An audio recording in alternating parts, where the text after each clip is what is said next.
नमस्कार दोस्तों, मैं आपका दोस्त आशीष शर्मा एक बार फिर से आशीष शर्मा क्लासेज में आपका बारंबार स्वागत करता हूं। इस बार इस वीडियो में मैं कक्षा 8 के लिए संस्कृत विषय जो है उसका प्रथम पाठ सुभाषितानी लेकर आपके सामने हाजिर हुआ हूं। इस पाठ में हम जो हैं इस पाठ का हिंदी अर्थ, भावार्थ ये हम इसमें वीडियो में हम पढ़ेंगे। तो सबसे पहले देख लेते हैं। सबसे पहली बात है, पाठ का नाम है सुभाषितानी। सुधन भाषितम, ये इसका टुकड़े होते हैं जो आप देख पा रहे हैं। सु प्लस भाषित, सु का मतलब होता है सुंदर वचन और भाषित का मतलब होता है, सु का मतलब अच्छा होता है, भाषित का मतलब बोला गया या कहा गया। कुल मिला के सुभाषितानी का मतलब होता है कहा गया सुंदर वचन। जैसा कि इसमें देख पा रहे हैं, सुभाषितानी शब्द सु प्लस भाषित इन दो शब्दों के मेल से संपन्न होता है। सु का अर्थ सुंदर, मधुर या भाषित अर्थ वचन होता है। इस तरह सुभाषित का अर्थ सुंदर या मधुर वचन है। इस प्रस्तुत पाठ में सुक्ति मंजरी, नीति शतकम, मनुस्मृति, शिशुपाल वधम, पंचतंत्र से रोचक और विचारपरक श्लोकों का संग्रहित किया गया है। अब देख लेते हैं हम सबसे पहले जो है वो श्लोकों का अर्थ देख लेते हैं। तो सबसे पहला श्लोक है, गुणा गुणगेषु गुणा भवन्ति, गुणा गुणगेषु गुणा भवन्ति, ते निर्गुणम प्राप्य भवन्ति दोषा। तो देख लेते हैं, गुणा का मतलब होता है सद्गुण। गुणा का मतलब क्या होता है? सद्गुण। और गुणगेषु का मतलब होता है गुणों को जानने वाले व्यक्ति में। भवन्ति का मतलब होते हैं। कह रहा है गुणों को जानने वाले व्यक्ति के पास गुण होते हैं। ते निर्गुणम, निर्गुण का मतलब होता है गुणहीन व्यक्ति को। प्राप्य का मतलब होता है प्राप्त हो करके। दोषा का मतलब होता है अवगुण। तो कह रहा है वे गुणहीन व्यक्ति के पास पहुंचकर दोष युक्त हो जाते हैं। सुस्वादुतोया, अब देखिए सु का मतलब होता है अच्छा, अस्वादुतोया का मतलब होता है स्वादिष्ट जल वाली, स्वादिष्ट जल वाली। प्रभवंती, प्रभवंती का मतलब होता है उत्पन्न होती है या पैदा होती है। नद्य का मतलब होता है नदी। कह रहा है जैसे नदियाँ स्वादिष्ट जल वाली उत्पन्न होती हैं, समुद्रम आसाद्य भवंत पेया, वे सागर में पहुंचकर न पीने योग्य हो जाती है। समुद्रम आसाद्य, समुद्र में मिलकर, भवंत पेया पीने योग्य नहीं रहती है। भवंत अपेया, अपेया न पीने योग्य, समुद्र में नहीं सागर में। तो कह रहा है, फिर से मैं बता देता हूँ श्लोक का अर्थ। गुणों को जानने वाले व्यक्ति के पास गुण होते हैं, वे गुणहीन व्यक्ति के पास पहुंचकर दोष युक्त हो जाते हैं। सुस्वादुतोया प्रभवंती नद्य समुद्रम आसाद्य भवंत अपेया, नदियाँ स्वादिष्ट जल वाली जो है वो उत्पन्न होती हैं, वे सागर में पहुंचकर न पीने योग्य हो जाती हैं। मैं आशा करता हूं कि आपको ये जो है श्लोक अच्छे से समझ में आ गया होगा। वीडियो को अंत तक जरूर देखें। अंत तक देखेंगे तो प्रत्येक श्लोक का जो है वो आपको अच्छे से अर्थ समझ में आ जाएगा। अगर आप चैनल पर नए हैं तो चैनल को सब्सक्राइब करें, बेल आइकन को दबाइए ताकि आने वाला जो भी लेटेस्ट वीडियो वो आप तक तुरंत पहुंच जाए। अगला श्लोक जो है वो कह रहा है, साहित्य संगति कला विहीन। ध्यान से देखते हैं, साहित्य संगति कला विहीन। साहित्य संगीत कला विहीन का अर्थ होता है साहित्य और संगीत कला से रहित। साक्षात का मतलब होता है बिल्कुल प्रत्यक्ष रूप से।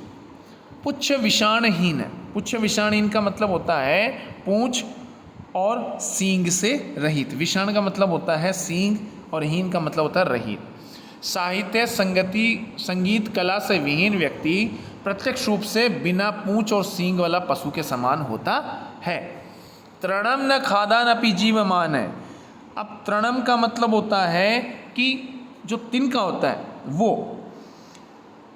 खादानपि न खाकर पे भी, जीवमान जीवित है, वह घास न खा करके भी जीवित है।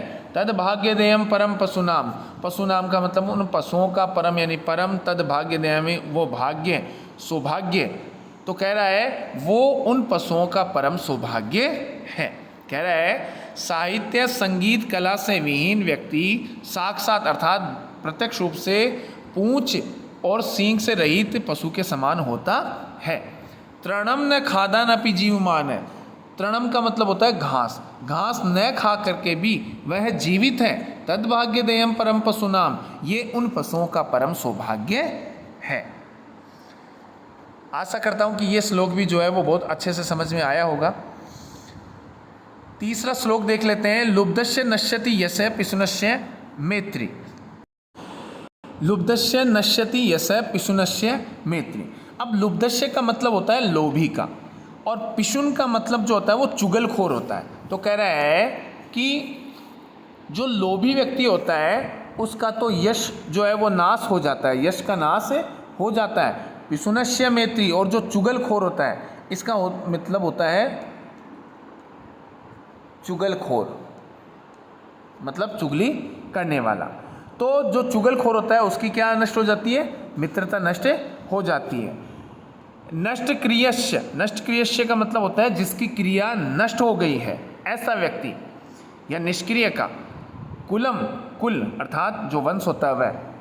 कह रहा है कि जो नष्ट क्रिय का जो निष्क्रिय व्यक्ति है उसका कुल का नाश हो जाता है। अर्थपरस्य धर्म। अब अर्थपरस्य का मतलब होता है धन पर आश्रित रहने वाला, धन पर आश्रित रहने वाले का धर्म, धर्म नष्ट हो जाता है। जो केवल धन पर आश्रित रहने वाला है उसका धर्म नष्ट हो जाता है। विद्या फलम व्यसीन है। व्यसीन का मतलब होता है बुरी आदतों वाला, जो बुरी आदतों में लगा हुआ है। ये जो व्यसीन है उसका मतलब होता है बुरी आदतों वाला, जो बुरी संगत में या लत में लगा हुआ है उसका विद्या रूपी जो फल है वो नष्ट हो जाता है। कृपणस्य, कृपण का मतलब होता है कंजूस। कृपण का मतलब क्या होता है? कंजूस। जो कंजूस होता है उसका सौख्य का मतलब होता है सुख। सौख्य का मतलब क्या होता है? सुख। तो जो कंजूस व्यक्ति होता है उसका सुख का सर्वनाश हो जाता है। आगे कह रहे हैं राज्यम प्रमथ सचिवस्य। सचिव का मतलब होता है मंत्री, ठीक है। प्रमथ का मतलब होता है प्रमाद या आलस्य से युक्त व्यक्ति।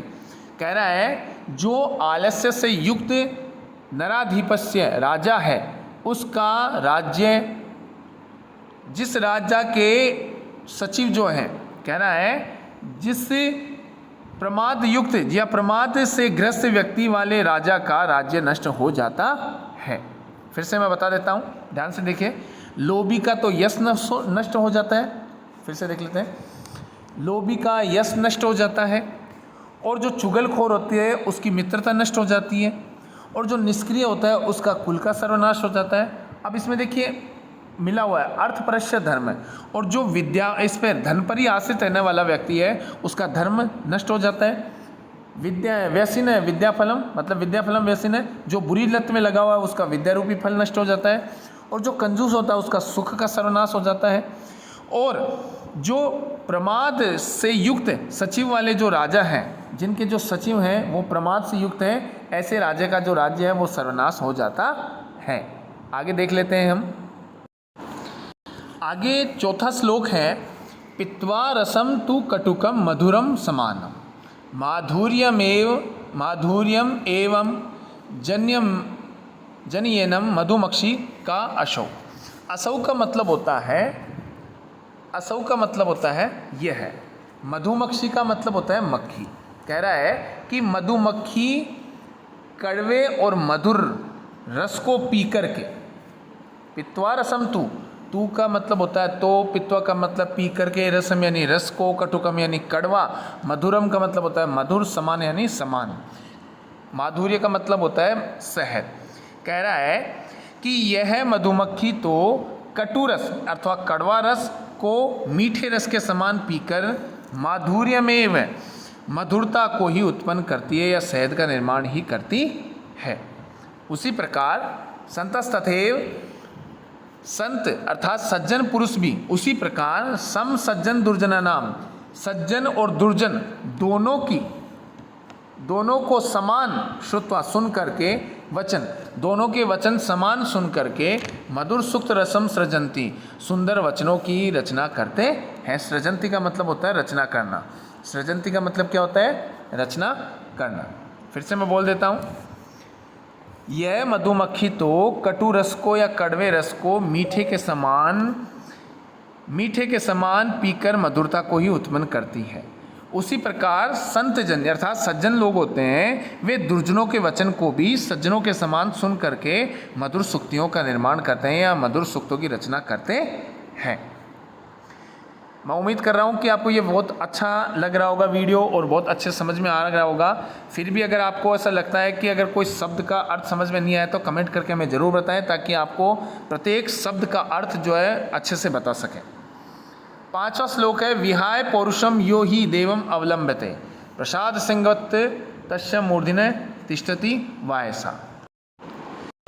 कह रहा है विहाय पौरुषम यो ही देवम अवलंबते। देवम का मतलब होता है भाग्य।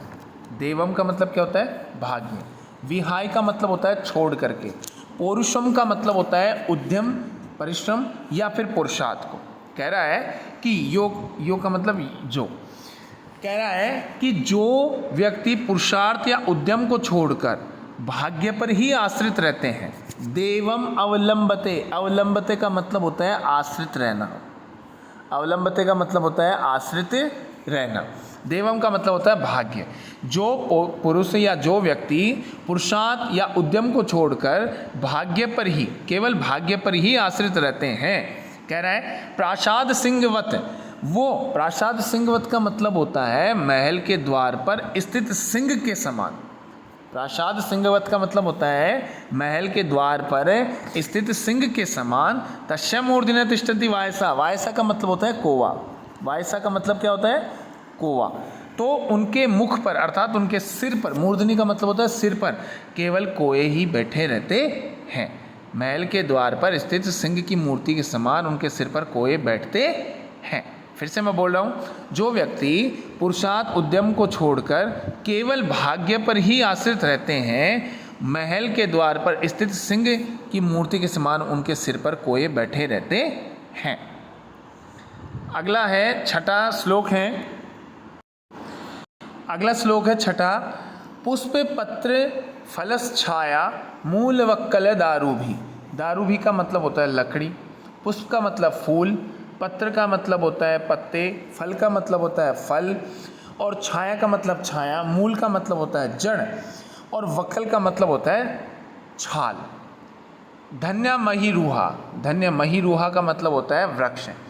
ऐसे वृक्ष धन्य हैं जो पुष्प, पत्र अर्थात पत्ते, फल, छाया, जड़ और छाल तथा लकड़ियों से परोपकार करते हैं या इनसे युक्त हैं, तथा ये शाम विमुखम यान्ति ना अर्थिन। ना अर्थिन का मतलब होता है प्रार्थना करने वाले याचक। न यानी नहीं, यान्ति यानी होते हैं। वे कभी भी अपने जो याचक होते हैं उनको कभी भी निराश नहीं करते हैं, अर्थात उनकी हर एक मनोकामना पूर्ण करने का प्रयास करते हैं। फिर से कह रहा हूँ, बता रहा हूँ, धन्य महिरूहा। ऐसे वृक्ष जो हैं वो धन्य हैं जो पुष्पों से, पत्तों से, फलों से, छाया से, जड़ से, छालों से, लकड़ी से परोपकार करते रहते हैं, तथा जिनके येषां विमुखम यान्ति न अर्थिन, जिनके याचक कभी भी विमुख नहीं होते हैं। न यानी नहीं, अर्थिन का मतलब होता है जो याचक होते हैं, मांगने वाले होते हैं, प्रार्थना करने वाले होते हैं, उनको कभी भी विमुख यानी नाराज नहीं करते हैं। अंतिम श्लोक है, चिंतनीय ही विपदाम आदाय वे प्रतिक्रिया न कूप खननम युक्तम प्रदीप्त रहीना ग्रहे। अब देखिए, विपदाम का मतलब होता है संकट में। आदव एव का मतलब होता है पहले ही। आदव एव का मतलब होता है पहले ही का मतलब होता है उसके, प्रतिक्रिया का मतलब होता है प्रतिकार का उपाय। कह रहा है कि विपत्ति के पहले ही उसके प्रतिकार का उपाय सोच लेना चाहिए। चिंतनीय का मतलब होता है सोच लेना चाहिए विपदा में, संकट आने पर। आदव एव का मतलब पहले ही, प्रतिक्रिया मतलब उसके प्रतिक्रिया का या प्रतिकार का उपकार।